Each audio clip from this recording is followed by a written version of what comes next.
Pour la dernière fois, Titeuf, quel est le nom du plus grand fleuve qu'il y ait sur Terre? La Polka?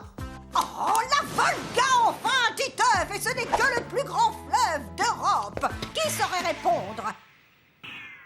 Le Danube? Mais c'est incroyable, ça! Personne n'a révisé ici ou quoi? Le plus grand fleuve que l'on trouve sur Terre, c'est le Nil! Je suis extrêmement déçu. Vous avez le niveau d'enfant de maternelle.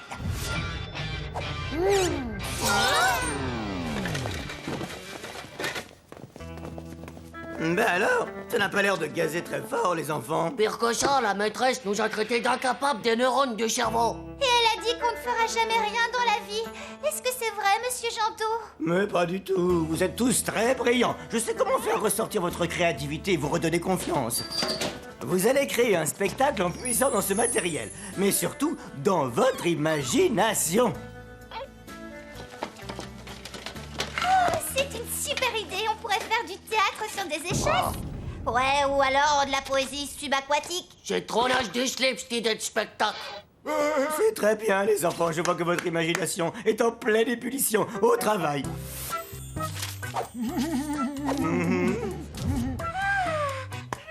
Un opéra animalier. Oh, eh bien voilà, c'est une idée au poil. Et qu'est-ce qu'il raconte, cet opéra?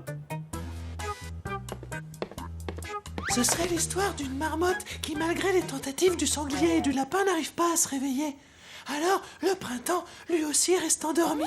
Mais heureusement qu'un grand cerf très malin qui passait par là réussit à réveiller la marmotte en remontant son réveil. Ainsi, le printemps lui aussi se réveille enfin. Je vous félicite tous d'être sortis de votre hibernation créative. Il ne reste plus qu'à distribuer les rôles.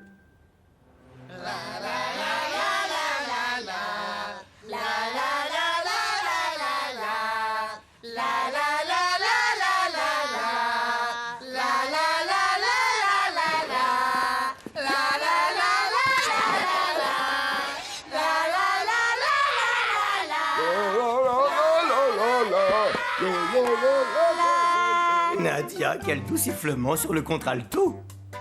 Tu auras donc le rôle de la marmotte. Quel merveilleux grain de voix des sous-bois, Tim. Tu feras le cerf que la marmotte embrasse pour le remercier. Quoi? Il y avait un bisou de Nadia? Bah, fallait le dire plus tôt. C'est à moi de faire le cerf, monsieur Jandon. Regardez comme je chante bien le cerf en creute. Non, non, Titeuf, désolé, mais c'est Tim qui jouera le rôle du cerf. Et toi, Titeuf, tu feras sa doublure. Oh, c'est pas possible que Nadia fasse un bisou à Tim. Après, ils vont tomber amoureux et ils vont se marier. C'est la poque à slip totale. Mais si Tim ne peut pas jouer, alors tu pourras prendre sa place.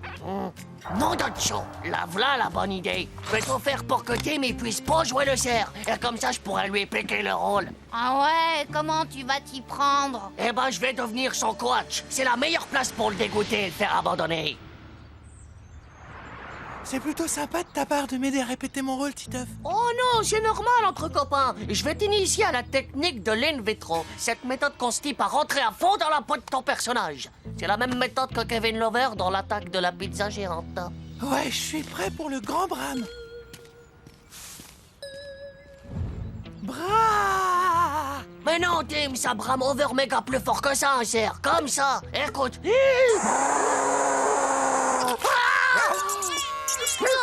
Au secours! Lâchez-moi la grappe! Aïe, aïe, aïe! Non! Oh. Attends, bouge pas, je vais t'en débarrasser. Génial ta méthode de in vitro. Je te jure, je commence déjà à me sentir de plus en plus cerf, moi. Et t'as essayé l'exercice de dictation avec les mots? En général, ça décourage même les meilleurs. Alors vas-y, accroche-toi, mon vieux. Parce qu'un bisou de Nadia, ben ça se mérite. Ouais, Tim, il est hyper vache de dur, ce texte. Mais faut que tu y arrives sans faire une faute si tu veux devenir un vrai acteur. Par contre, si t'échoues, ça voudra dire que t'es pas cap. Et alors là, bah, faudra que tu me laisses ta place. Pour chasser par le chasseur, sachant chasser sans son chien, six biches aux abois couraient dans les sous-bois, lorsque subrepticement un cerf des plus sincères les secouait et les sauvant, les sortant tout simplement de ce mauvais pas. Oh non, c'est pas vrai, il est trop fort, ce gnoc. Jamais de la vie, je n'aurais ce bisou de Nadia. Fantastique performance d'acteur, jeune homme. Je t'engage pour le premier rôle de ma comédie musicale. Tu serais partant?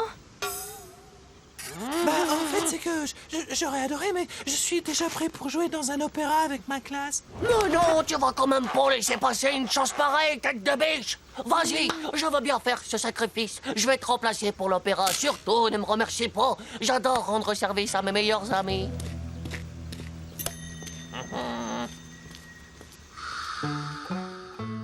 La marmotte dormait toujours.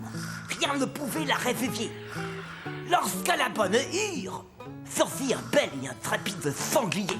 Oh, douce marmotte, belle merveille, je t'offre tous ces glands pour te sortir de ton sommeil. Oh, mais triste était le sanglier. Il fallait sans aucun doute plus que ces quelques glands pour faire cesser de tels ronflements. Croyez-vous qu'un lapin aussi têtu que sautillant pouvait y arriver alors que tout semblait perdu? Rien de tel qu'un roulement de tambour pour réveiller cet animal à mon goût un peu trop sourd. La marmotte allait-elle rester endormie pour l'éternité? Le printemps n'allait-il jamais se réveiller? Seul un ver des plus malins pouvait encore nous sauver. Oh, oh, oh, oh, oh. Vraiment qu'ils s'embêtent, tous ces animaux. Il suffit juste de remonter son réveil pour la sortir de son dodo.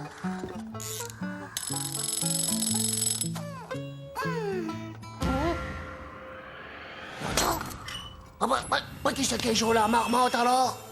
Ouah, le printemps est sauvé. Alors la marmotte n'a plus qu'à remercier le grand fer futé qui l'a réveillé.